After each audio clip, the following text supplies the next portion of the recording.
In this video, I'll show you how to set up Facebook Business Manager for an agency, step by step. Business Manager helps agencies manage multiple clients, pages, ad accounts, and team members from one secure dashboard.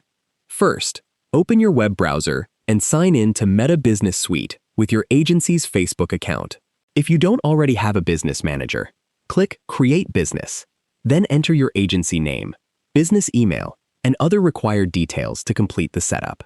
Next, open Business Settings and go to the People section to invite your team members. Assign each person the appropriate level of access based on their role. After that, open the Partners section and click Add. Enter your client's Business Manager ID or ask your client to share their business assets with your agency. Once access is approved, you'll be able to manage your client's Facebook pages, ad accounts, Instagram accounts, pixels, and other assets without using their personal login details. Review all permissions carefully and only grant the access that's necessary. That's how you can set up Facebook Business Manager for your agency and securely manage multiple client accounts from one place.